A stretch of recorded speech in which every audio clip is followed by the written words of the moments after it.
I found something in a dusty census archive that made no sense. The 1860 census for a region in what's now Kazakhstan listed a population of 1.2 million people. The 1880 census for the exact same region listed 40,000. Not a typo, not a transcription error. An official government document showing a population collapse of 97% in 2 decades. No war, no plague, no explanation.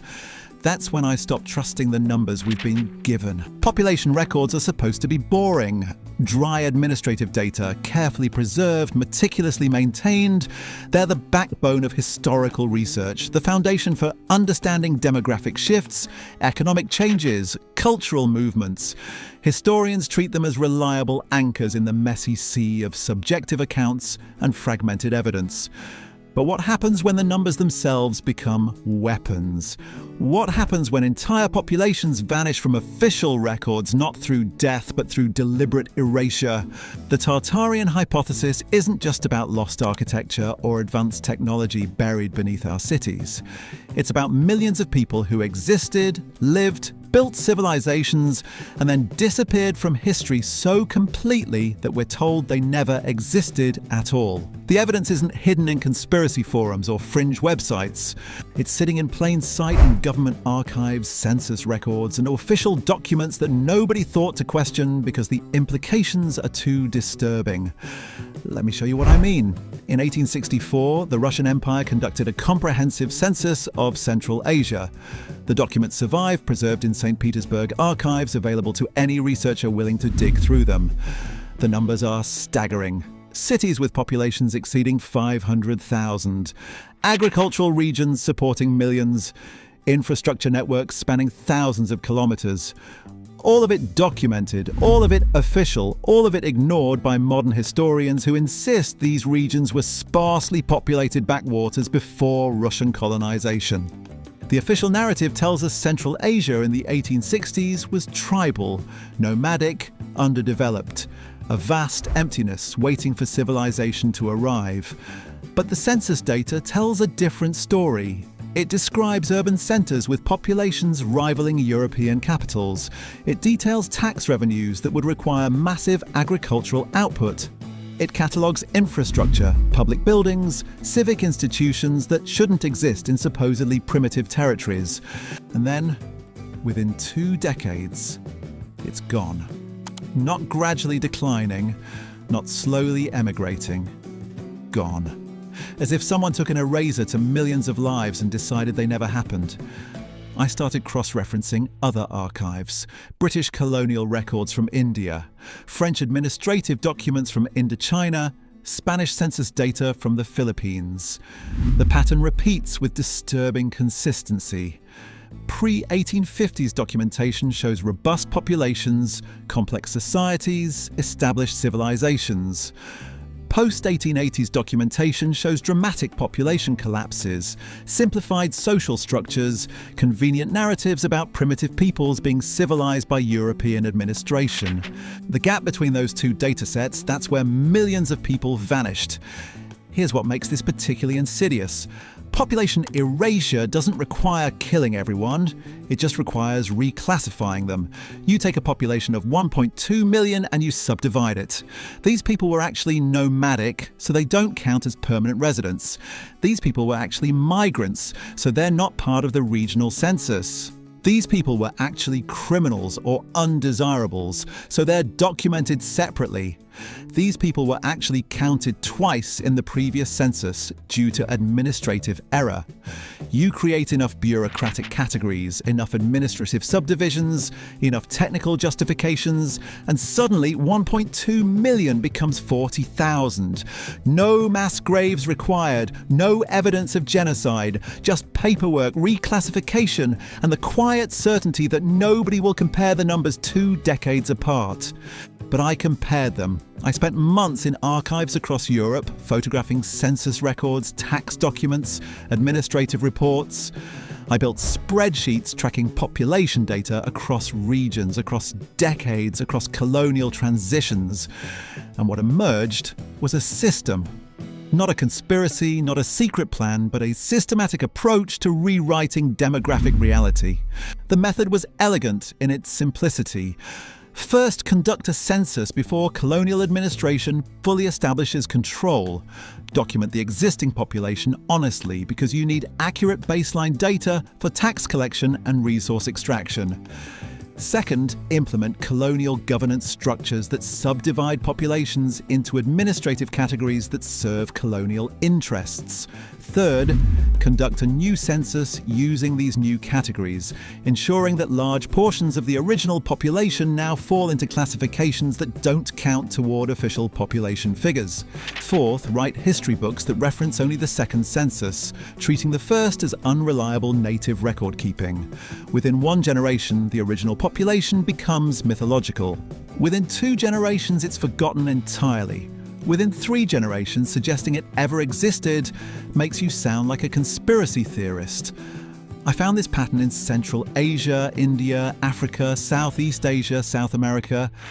Everywhere colonial powers established administrative control in the mid to late 1800s, population records show the same dramatic collapses, followed by the same administrative explanations. And in every case, modern historians accept the later census as accurate and dismiss the earlier census as exaggerated, unreliable, or the product of primitive counting methods. But here's what they can't explain. The earlier censuses were conducted for tax purposes. Colonial administrations needed accurate population counts to assess tax revenue potential. They had every incentive to count conservatively, not to inflate numbers. Over-reporting population would mean under-collecting taxes relative to projections. That's not how bureaucracies work.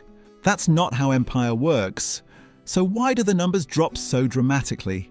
Why do populations that colonial administrators carefully counted for tax extraction suddenly shrink by 80 or 90% within 2 decades?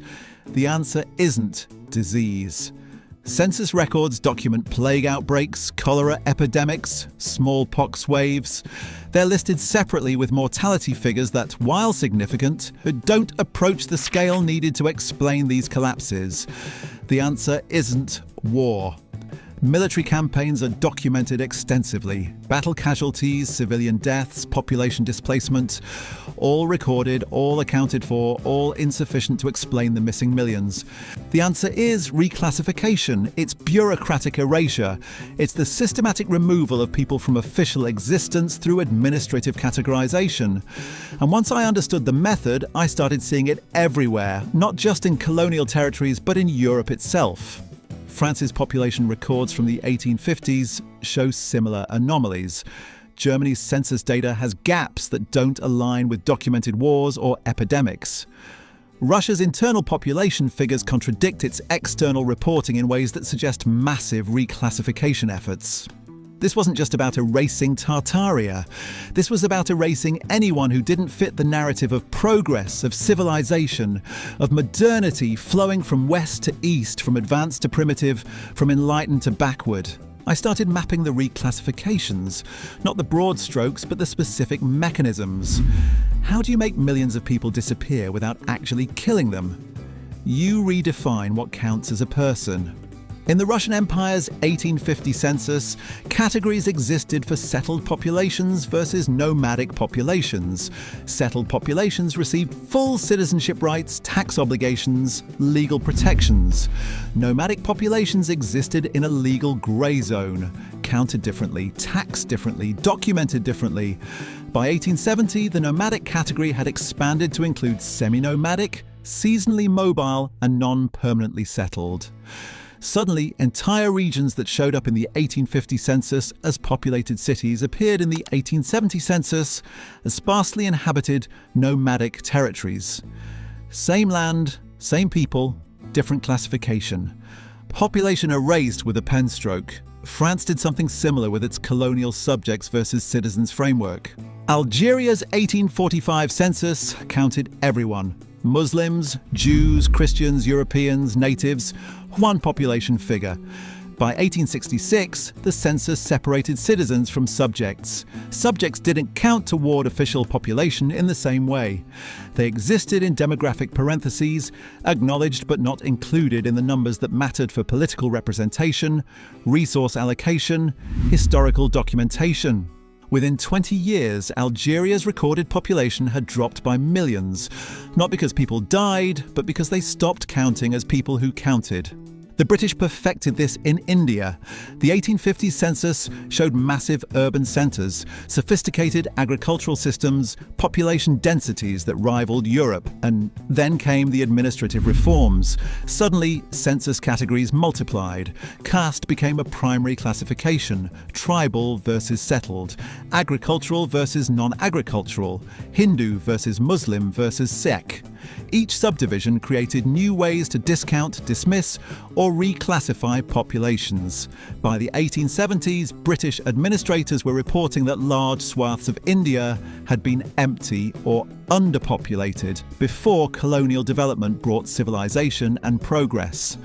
The earlier census that showed thriving populations, dismissed as native exaggeration. What's remarkable isn't that this happened. Colonial powers have always manipulated data to serve imperial interests. What's remarkable is how thoroughly it's been accepted. Modern historians don't question these reclassifications. They treat the later census as accurate and the earlier census as primitive. They've inherited the colonial framework without examining its construction. I found a document in the British Library that made this explicit. An 1872 administrative memo discussing census methodology for Burma. The author, a colonial official whose name I won't mention because his descendants might still be around, wrote plainly about the need to establish population baselines that reflected British administrative capacity rather than actual population. He argued that counting everyone would create unrealistic expectations for governance, taxation, and development. Better to count only those populations that fell under direct British control, treating the rest as peripheral, temporary, or administratively irrelevant. That's the language. Administratively irrelevant. Not dead, not gone, just irrelevant to the official record. And once you're administratively irrelevant, you're historically irrelevant. You disappear from documents, from records, from memory. Future historians have nothing to cite, nothing to reference, nothing to prove you existed in the numbers you actually did. This connects directly to the Tartaria question because the timing aligns perfectly. The massive census reclassifications happen in the 1850s through 1870s, the same period when mud flood researchers claim a catastrophic event buried cities. The same period when architectural historians note a sudden shift from classical to industrial construction styles. The same period when old world photography shows ruins that later disappear from documentation. The same period when historical narratives consolidate around the progress framework that still dominates education today. What if there was no single catastrophic event? What if the catastrophe was administrative? What if millions of people didn't die in a flood but were simply reclassified out of existence? What if Tartaria didn't fall in battle but was erased through bureaucratic categorization? What if the mud flood is a metaphor, not for sediment, but for paperwork? Layers and layers of administrative documents burying a reality that once existed in plain sight. The evidence supports this. We have the census data showing population collapses that can't be explained by disease or war. We have administrative documents explicitly discussing reclassification strategies. We have architectural evidence of sophisticated construction that predates the civilizations we credit. We have photographs of cities that look nothing like the historical narrative describes. We have maps showing territories that later appear empty. We have all the pieces. What we lack is the willingness to assemble them into a picture that contradicts the story we've been taught. Because accepting this means accepting that history isn't a story of progress. It's a story of selective memory.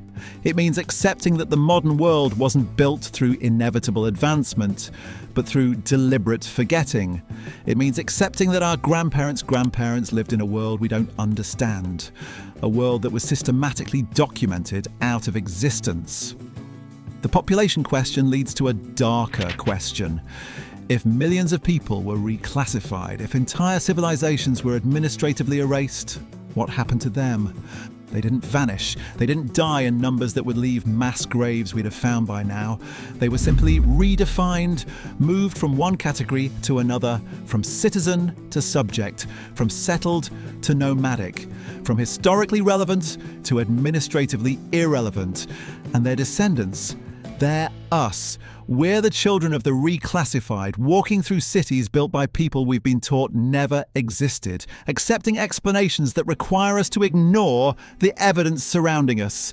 The archives hold the proof, but only if you're willing to look past the categories, past the administrative frameworks, past the official explanations that make everything seem inevitable and natural. The question isn't whether we can prove Tartaria existed. The question is whether we're willing to acknowledge what the administrative records actually show.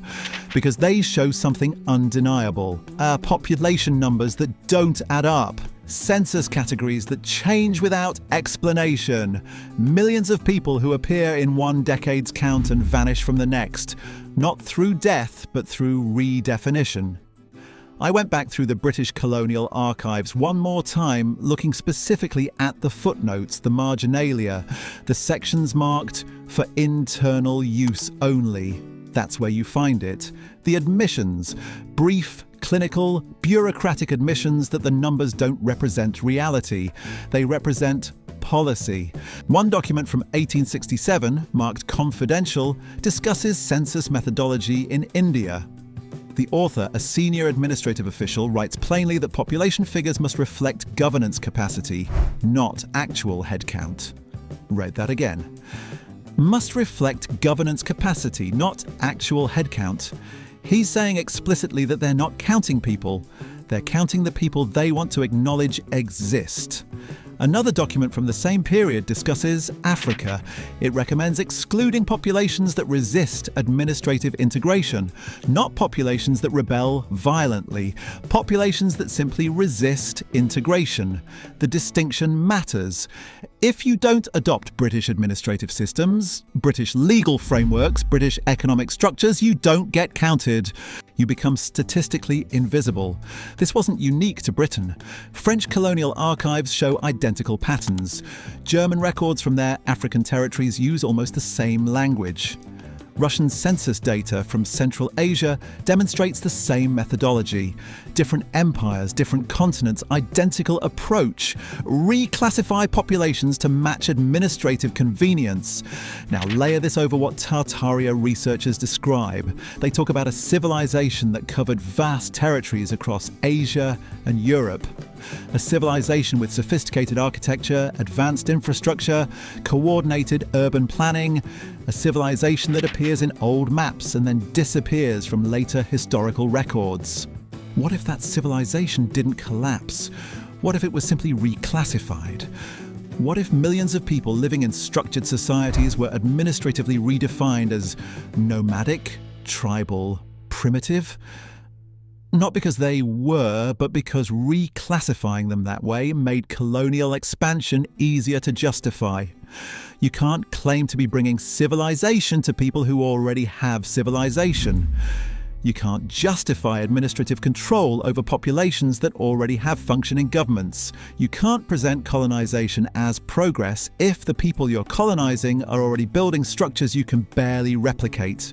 So you reclassify. You take their cities and call them ruins. You take their infrastructure and attribute it to ancient Romans or medieval Europeans. You take their population numbers and split them into categories that make them invisible. Nomadic, tribal, ungoverned. And once they're categorized that way, their actual cities, their actual governments, their actual populations become historically irrelevant. I found building surveys from the 1860s describing structures in Central Asia. Massive stone buildings, multi-story construction, sophisticated water systems. The surveys note that local populations claim these buildings are contemporary, still in use, maintained by communities that have occupied them for generations. But the official reports classify them as ancient ruins. Not because they look ancient, because classifying them as ruins means you don't have to acknowledge the civilization that built them. The same pattern appears in Africa. Portuguese records from the 1500s describe thriving cities, complex trade networks, architectural sophistication. British records from the 1800s describe the same regions as primitive, undeveloped, lacking infrastructure. 3 centuries didn't cause that change. Administrative perspective did. What happened in those 3 centuries? The framework changed. The narrative changed. The categories changed. Progress became the dominant historical framework. And progress requires a starting point. It requires primitive origins that advance civilization rescues. If the people you're colonizing aren't primitive, the entire justification collapses. So their cities become ancient ruins, their governments become tribal councils, their populations become statistical anomalies that get reclassified into categories that make them disappear from official counts. And future historians working from those official counts conclude that these populations must have been small, scattered, technologically limited, because that's what the records show. Except the records don't show reality, they show administrative policy. This explains why Tartaria evidence appears in older sources but vanishes from later ones. It's not that earlier historians were wrong, it's that later historians were working from sanitized archives, from reclassified populations, from administrative frameworks that had already erased what earlier observers documented. The mud flood becomes a different kind of metaphor. Not sediment burying cities, but bureaucracy burying populations, layers of administrative documents, census reclassifications, historical revisions, each layer making it harder to see what existed before, until eventually you're so far removed from the original reality that suggesting it ever existed seems absurd. But the evidence remains in the buildings that don't match their attributed timeframes, in the population numbers that collapse without corresponding death records, in the architectural sophistication that appears and then supposedly vanishes, in the maps that show territories later depicted as empty, in the photographs of cities that look nothing like the historical narrative describes.